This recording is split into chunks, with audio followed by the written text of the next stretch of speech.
Class 10 chapter number 5 start करते हैं जिसका नाम है अर्थमेटिक प्रोग्रेशन। अर्थमेटिक क्या होती है?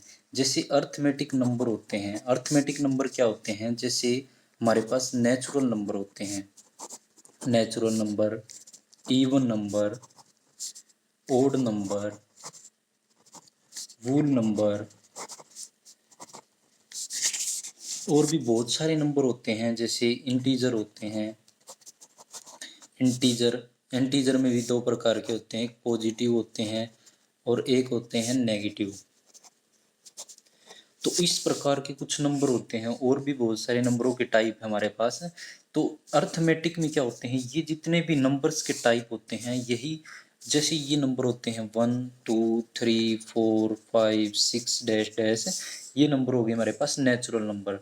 और नेचुरल नंबर 1 से स्टार्ट होकर ये जो चल रहे हैं, और जैसे इवन नंबर होते हैं 2 4 6 8 डैश डैश, उसके बाद ओड नंबर होते हैं 1 3 5 7 9 डैश डैश। ऐसे वुल नंबर 0 से स्टार्ट 1 2 3 4 डैश डैश। पॉजिटिव और नेगेटिव इंटीजर होते हैं जिसमें पॉजिटिव संख्याएं होती हैं 0 से, अगर हम बात करें 0 से इस तरफ वाली पॉजिटिव होती हैं और 0 से इस तरफ वाली नेगेटिव इंटीजर होते हैं।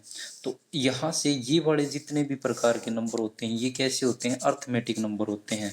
तो इस चैप्टर में हम क्या पढ़ेंगे? Arithmetic progression. अर्थमेटिक मतलब जिसमें ये नंबर सीरीज होंगी, ये नंबर्स के बारे में बात करेंगे हम। और दूसरा क्या है? प्रोग्रेशन। अगर प्रोग्रेशंस को पढ़ें, प्रोग्रेस को पढ़ें तो यहाँ पे देखो प्रोग्रेस वर्ड सुना होगा आपने। जैसे हम बोल देते हैं आप फर्स्ट क्लास में एडमिशन लिया था, उसके बाद सेकंड, फिर थर्ड, फिर फोर्थ, फिर फिफ्थ, ऐसे प्रोग्रेस करते चल रहे हो। तो अर्थमेटिक प्रोग्रेशन का मतलब भी क्या होता है? इसको बोलते हैं, इसकी शॉर्ट फॉर्म में एपी लिखते हैं, अर्थमेटिक प्रोग्रेशन। हम इसी के बारे में पढ़ेंगे। इसमें क्या होता है, जैसे हमारे पास नंबर है 1 2 3 4 डैश डैश, तो ये बन गई हमारे पास एक एपी। एपी में क्या होता है? एक तो पहला पद होता है, इसको बोलते हैं, ये वाला जो नंबर है इसको बोलते हैं फर्स्ट टर्म। ये वाली हमारे पास फर्स्ट टर्म, जिसको हिंदी में बोलते हैं पहला पद। उसके बाद ये वाला जो हो गया हमारे पास, ये कौन सा पद है? दूसरा पद, जिसको सेकंड टर्म बोलते हैं। इनको जो फर्स्ट टर्म हो उसको ए, ये वाला A1 से डिनोट करते हैं क्योंकि पहले के नाम से, उसको A2 से डिनोट करते हैं। ऐसे ही ये वाला A3 से, इस प्रकार से इनका नाम डिनोट करते हैं। उसके बाद देखो हमारे पास, अगर इसके अंदर यहाँ पे इनका अंतर देखते हैं, इसके और इसके बीच में अंतर कितने का है? 1 का है। ऐसे ही इसके और इसके बीच में अंतर कितने का है? 1 का है। इसके और इसके बीच में अंतर कितने का है? 1 का है। ये पी सीरीज, ये पी जो श्रृंखला है तभी बन पाएगी जब हमारे पास इनका अंतर अगर समान हो, इनका अंतर अगर सेम होगा तो उसी को हम एपी श्रृंखला बोलेंगे, नहीं तो वो पी श्रृंखला नहीं होगी। अगर इनका अंतर जैसे मान लो 1 के बाद 3 आ जाए, 3 के बाद सीधा ही 7 आ जाए, तो इनका अंतर देखो, इसमें 2 का अंतर है, इसमें फिर हमारे पास 4 का अंतर हो गया। तो ऐसे ही अंतर हमारे पास क्या हो गया? बदल गया। तो अगर अंतर अगर समान चल रहा है पहले और दूसरे पद के बीच में, दूसरे और तीसरे पद के बीच में, तीसरे और चौथे पद के बीच में, तो अंतर कैसे निकालते हैं? इनका अंतर, जिसको डिफरेंस बोलते हैं, डिफरेंस, डिफरेंस बोला जाता है। जैसे सेकंड टर्म में से फर्स्ट टर्म घटाई जाती है, सेकंड टर्म माइनस क्या हो जाता है? फर्स्ट टर्म, ये आपस में घटाई जाती हैं, तो वो आता है डिफरेंस। और कन्फर्म, जिस क्वेश्चन में ये कन्फर्म करना होता है कि ये पी श्रृंखला है या नहीं है, तो हमें क्या है? डिफरेंस कितनी बार निकालना पड़ता है? कम से कम 2 या 3 बार। जैसे एक तीसरे पद में से दूसरा पद फिर घटा के देखते हैं। जैसे यहाँ पे अगर हम देखें, यहाँ पे तो अंतर क्या है? 2 में से 1 माइनस करेंगे तो कितना आ जाएगा? 1 आ जाएगा। उसके बाद यहाँ से थर्ड पद देखें तो 3 है, और सेकंड पद 3 माइनस 2 करें तो भी कितना है? 1 आ जाएगा। अगर इनका अंतर देखो, पहले पद से तो हमारे पास 1 अंतर चल रहा है, तो इस अकेले से तो हम ये बता नहीं सकते कि इसका अंतर क्या चल रहा है। तो कुछ इस ऐसे ही कुछ एग्जाम्पल लेकर हम क्या करते हैं, हम इनका अंतर देखते हैं। तो एपी श्रृंखला का और कुछ मीनिंग नहीं है। एपी श्रृंखला में क्या होते हैं, इनका अंतर सारांतर क्या होता है, बराबर होता है। जितने भी सीरीज चलती जाती हैं इनका सारांतर क्या होता है, बराबर होता है। अब देखते हैं इसके बेस क्वेश्चन देखते हैं और आपको समझ में आ जाएगा। जैसे हमारे पास फर्स्ट क्वेश्चन है 5.1 एक्सरसाइज का फर्स्ट क्वेश्चन है। फर्स्ट क्वेश्चन में हमें ये देखना है कि ये क्या ये एपी श्रृंखला है या नहीं है। एपी श्रृंखला देखने के लिए हमें क्या करना पड़ता है, इनका अंतर अगर समान चल रहा है, दूसरा तीसरा पद फोर्थ और थर्ड पद, इनका अंतर अगर समान चलेगा तो ये एपी श्रृंखला होगी। द टैक्सी फेयर, टैक्सी का फेयर मतलब होता है भाड़ा। आफ्टर ईच किलोमीटर, हर एक किलोमीटर के बाद। वेहन the fair is ₹15 for the first kilometre, पहले किलोमीटर के लिए तो कितने रुपए हैं, 15 रुपये हैं। And ₹8 for each additional kilometre, अगर आप पहले किलोमीटर जाते हैं यहाँ से लेकर यहाँ तक, अगर आप पहला किलोमीटर गए हैं तो उसके आपको लगेंगे 15 रुपये। उसके बाद जब भी जाते हो आपके कितने रुपये लगेंगे, 8 आगे बढ़ता चला जाएगा चार्ज।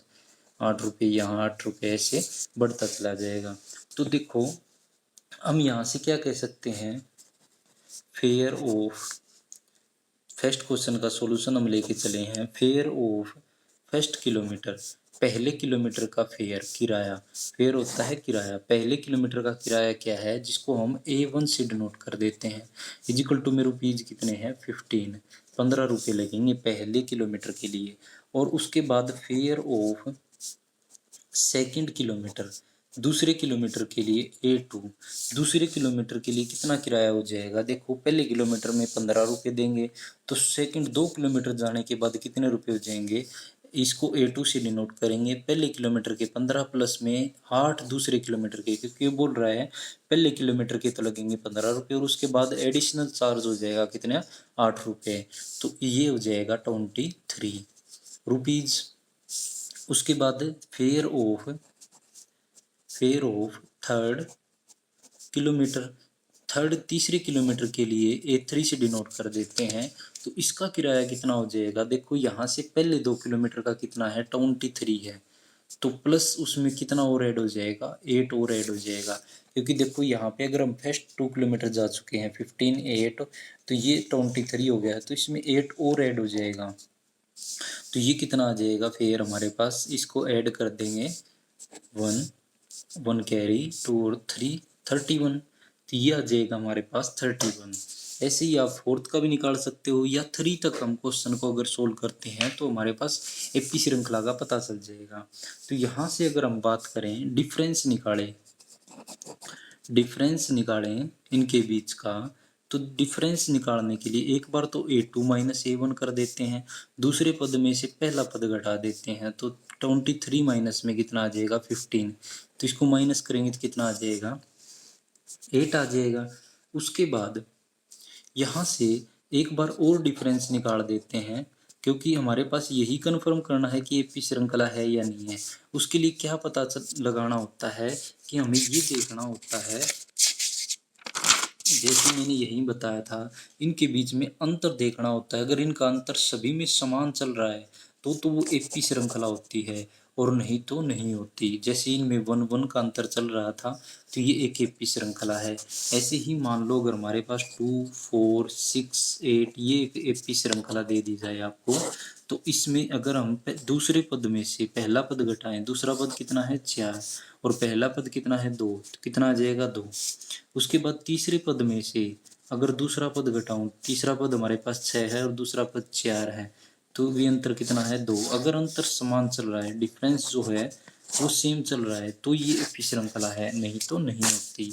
अगर हम ऐसा ही एक एग्जांपल लें कि 1 3 फिर उसके बाद 7 फिर 9, ऐसे अंतर चल रहा है, तो क्या इनका अंतर देखना होता है, तो डिफरेंस देखना होता है एपी श्रृंखला है या नहीं। उसके लिए डिसाइड करने के लिए A2 दूसरे पद में से पहला पद घटाएंगे, तो यहाँ पे 3 में से क्या घटाएंगे 1, तो कितना आ जाएगा 2 आ जाएगा। उसके बाद फिर से डिफरेंस चेक करना है, डिफरेंस, तो डिफरेंस A3 में से A2 घटाएंगे तो कितना आ जाएगा, 7 में से 3 गए तो 4 आ जाएगा। तो पहले में डिफरेंस कितना था 2 था, अब डिफरेंस कितना है 4 है। तो this is note AP series. तो ये कैसी है, एपी सीरीज नहीं है। तो हमें एपी सीरीज के लिए क्या होता है, अंतर बराबर रखना होता है। अंतर बराबर होगा तो एपी सीरीज। तो यहाँ से देखें A3 तीसरे पद में से अगर दूसरा पद घटाऊं तो तीसरा पद हमारे पास 31 है, उसमें से माइनस करें 23, तो इसका अंतर भी कितना आ जाएगा, 8 आ जाएगा। तो ये वाला इनका जो अंतर है वो क्या चल रहा है, सेम चल रहा है। तो हम ये कह सकते हैं द डिफरेंस बिटवीन, पूरा लिख लेना है यहाँ पे, डिफरेंस बिटवीन, ये बिटवीन है, इसको इस फॉर्म में, ये इसकी शॉर्ट फॉर्म है, between the successive term. Successive term कौन सी हो जाएंगी, जैसे पहले हमारे पास कितना आया था 15, उसके बाद 23, उसके बाद 31। सक्सेसिव मतलब लगातार चल रही है, 15 फिर 23 फिर 31, ऐसे ही बढ़ती हुई चल रही है। इनका जो डिफरेंस है आर सेम, इनका डिफरेंस क्या चल रहा है, सेम चल रहा है। तो हम क्या कह सकते हैं, hence it is an AP series. तो इसको हम कह सकते हैं ये एपी सीरीज है, ये एपी श्रृंखला है। तो ये वाला था इसका फर्स्ट पार्ट, जिसमें हमें ये बताना था कि क्या ये एपी सीरीज है या नहीं है।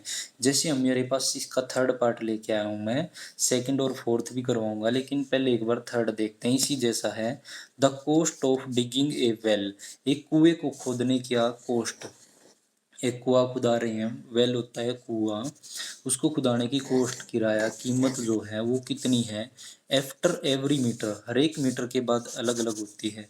जैसे 1 metre of digging when it is cost ₹150 for the first metre, पहले मीटर के लिए उसको कितने, when the cost of 150 ₹150 for the first metre, पहले मीटर के लिए कितने रुपये लगते हैं, 150।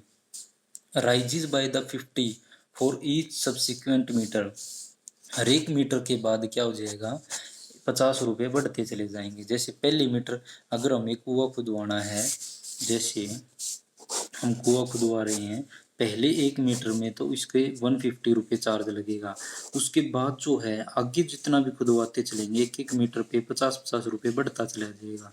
तो ऐसे ही हमारे पास, तो ये एक देखना है कि ये क्या है, ये एपी श्रृंखला बन रही है, हर एक मीटर के बाद जो चेंजिंग है, क्या वो एपी श्रृंखला बन रही है, यही हमें देखना है।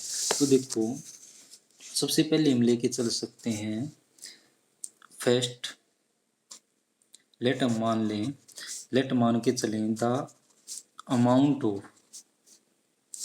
लेट द अमाउंट नहीं, पहले कर लेते हैं, अमाउंट वाला क्वेश्चन नहीं चल रहा है, ये किसका चल रहा है, ये चल रहा है हमारे पास कॉस्ट ऑफ डिगिंग। तो डिगिंग के हमारे पास यही आ जाएगा, कॉस्ट ऑफ डिगिंग, स्टार्टिंग भी कहाँ से लगा लेंगे हम, digging, cost of digging, amount नहीं हमारे पास, सीधा ही हम क्या लेके चलेंगे, cost of digging a well. तो कॉस्ट ऑफ डिगिंग कितना, फर्स्ट मीटर, पहले मीटर के लिए कितना कॉस्ट हो जाएगा, यहाँ पे एम क्या है, मीटर है, मीटर, फर्स्ट मीटर डीप, पहले मीटर की जो डीप गहराई है जिसको A1 से मान लेते हैं, उसके रुपये कितने रुपये लगते हैं, 150। उसके बाद कॉस्ट ऑफ, कॉस्ट खर्चा of digging, digging second metre, दूसरे मीटर के लिए कितना, ऑफ डीप, अगर गहराई दूसरे मीटर की खोदते हैं तो कितना खर्चा लगता है, A2 इजिकल टू में पहले के लिए 150, और जब यहाँ तक खुद जाएगा, जब 2 मीटर अगर खड्डा खुद जाता है तो उसमें पहला 1 मीटर का चार्ज और प्लस क्या हो जाएगा, उसके अंदर दूसरे मीटर का, दोनों खर्चा लगा करके कंप्लीट खर्च हो जाता है। तो +50 इजिकल टू में कितना आ जाएगा, 200, तो ₹200 इसका चार्ज आ जाएगा। उसके बाद ऐसे ही cost of digging third metre, तीसरा मीटर अगर डीप हम खोदते हैं तो A3 से डिनोट करते हैं, 200 प्लस में कितना आ जाएगा, 50, तो यह आ जाएगा 250 मीटर, सॉरी रुपीज में चल रहा है क्योंकि कॉस्ट है यहाँ पे, और यहाँ पे कितना आ जाएगा, ₹250। तो यहाँ से हम क्या निकालना है, डिफरेंस। तो डिफरेंस अगर निकालें हम, A2 माइनस में क्या आ जाएगा, A1, जैसे A2 हमारे पास कितना है, 200 माइनस में कितना आ जाएगा, 150 इजिकल टू में ₹50 आ जाएगा। उसके बाद अगर डिफरेंस देखें, हमें दोबारा से डिफरेंस देखें, A3 माइनस में A2, तो डिफरेंस दोबारा देखने का क्या कारण है, क्योंकि इनका अगर डिफरेंस बराबर आता है तो वो क्या होती है, एपी श्रृंखला हो जाएगी। 250 माइनस में 200 तो कितना आ गया, ये भी 50 है, तो दोनों में सेम है। तो हम ये क्या कह सकते हैं, the difference between the successive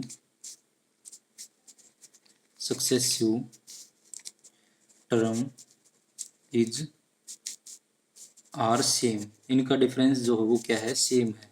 तो हेंस इट इज, ये क्या है, hence it is an AP, ये वाली क्या है, एक एपी है। एपी का हमें क्या पता होता है, एपी में क्या होता है, अंतर समान होता है, वही क्या होती है, एपी होती है। उसके बाद मैं इसका सेकंड पार्ट करवाता हूँ। The amount of air, amount किसकी, एयर की, जैसे present in a cylinder, cylinder के अंदर कितनी अमाउंट प्रेजेंट है, किसकी, एयर की, हवा की। जैसे आपके घर में सिलेंडर होते हैं ये वाले, तो उसमें अमाउंट देखना है कि कितनी अमाउंट हवा उसमें कितनी प्रेजेंट है। प्रेजेंट मतलब अब फिलहाल उसमें हवा कितनी प्रेजेंट है। When a vacuum pump remove, जब एक वैक्यूम पंप क्या किया जाता है, रिमूव किया जाता है 1/4 of the air remaining the cylinder eight A time. एक बार अगर वैक्यूम पंप लगाया जाता है तो 1/4 हवा क्या हो जाती है, निकाल ली जाती है। जैसे मान लो हम क्या कर देते हैं, अगर हमारे पास इसमें से कोई एक पंप हवा निकाली जाती है तो 1/4 हिस्सा हवा क्या इसमें से बाहर निकाल दी जाती है। अगर इसी को अगर हम लेके चलें, तो जैसे इसका आंसर लेके चलें थर्ड सेकंड पार्ट का, अमाउंट ऑफ, लेट मान लेते हैं amount of air in the cylinder, amount of air, जो हमारे पास सिलेंडर है उसमें अमाउंट ऑफ एयर, एयर की अमाउंट कितनी है, amount of air of cylinder A1, हम इसको पहली अमाउंट मान लेते हैं, जितनी इसमें अमाउंट होगी उसको A1 मान देंगे।